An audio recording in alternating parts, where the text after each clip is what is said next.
memandang kehidupan ini. Itulah sebabnya dalam surah Ar-Ra'd ayat 11 Allah Subhanahu wa ta'ala menjelaskan, Innallaha la yughayyiru ma biqaumin hatta yughayyiru ma bi anfusihim.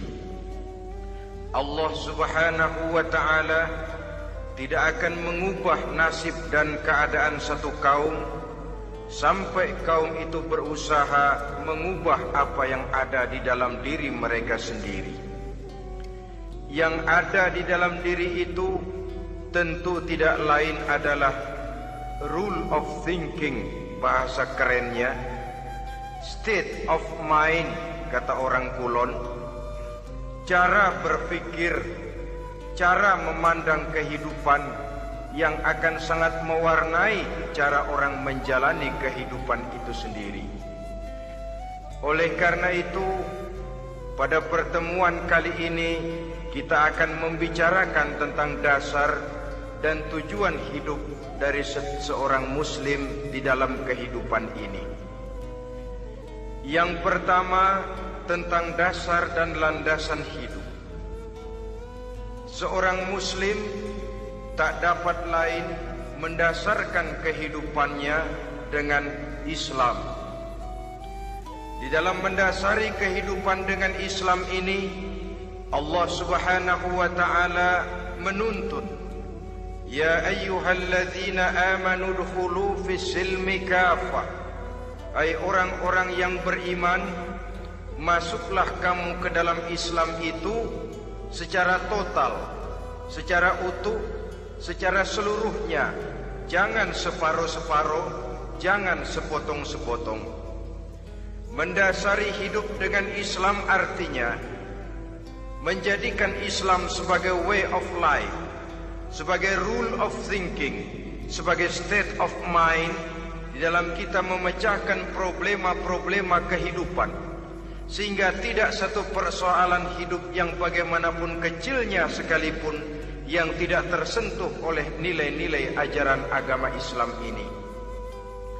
Kemudian di dalam mendasarkan hidupnya dengan Islam, ia mempunyai satu keyakinan. Pertama, Islam sebagai dasar hidupnya adalah agama yang sesuai dengan fitrah daripada manusia. Allah Subhanahu wa ta'ala pencipta manusia. Allah Subhanahu wa ta'ala yang menurunkan agama Islam.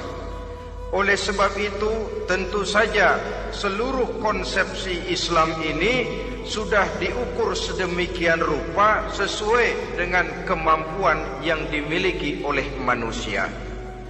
Secara logika bisa kita katakan, pabrik mobil di Jerman misalnya bikin mobil namanya Mercy.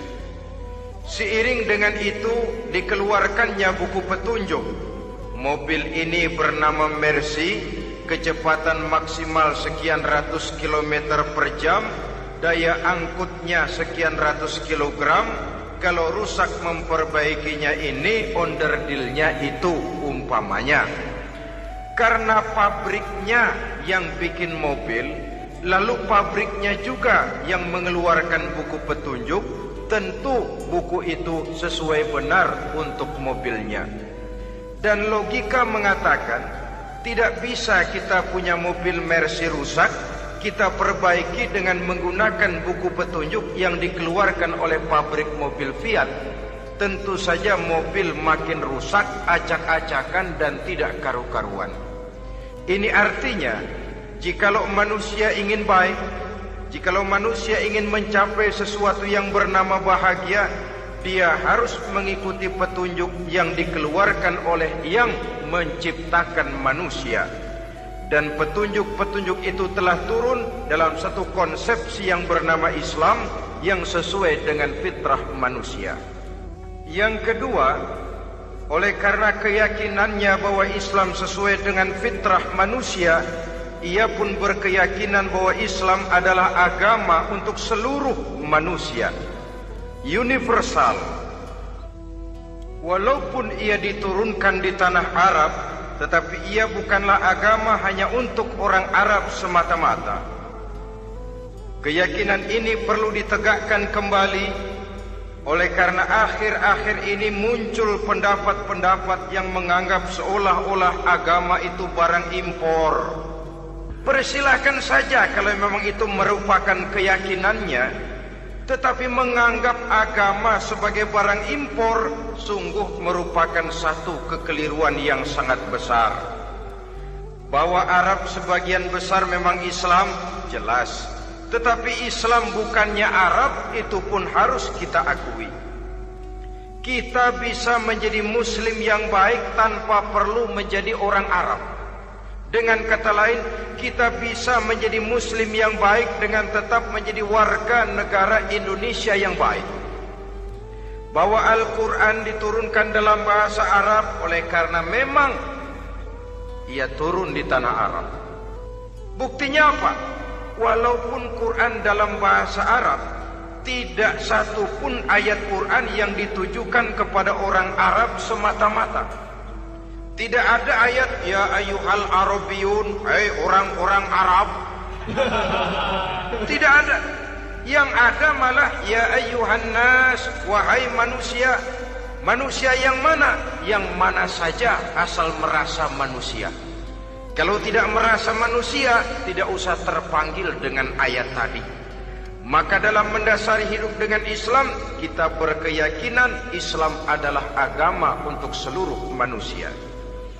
Yang ketiga, di dalam mendasari hidup dengan Islam, kita berkeyakinan Islam adalah agama terakhir yang diturunkan kepada Rasul terakhir.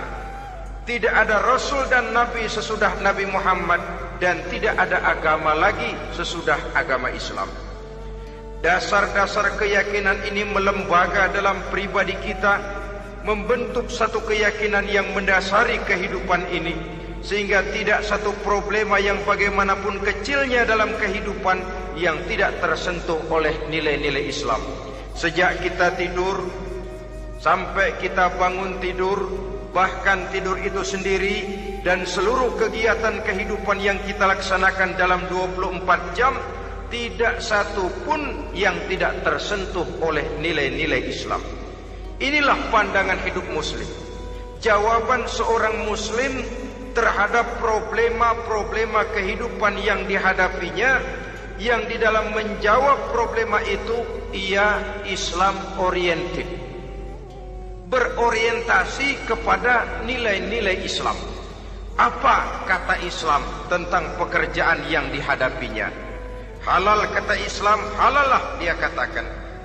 Haram kata Islam, haram dia katakan. Islam oriented. Barometer dalam perbuatannya tidak lain daripada nilai-nilai Islam itu sendiri. Dan kemudian di dalam mendasari kehidupan dengan Islam, ia berkeyakinan Islam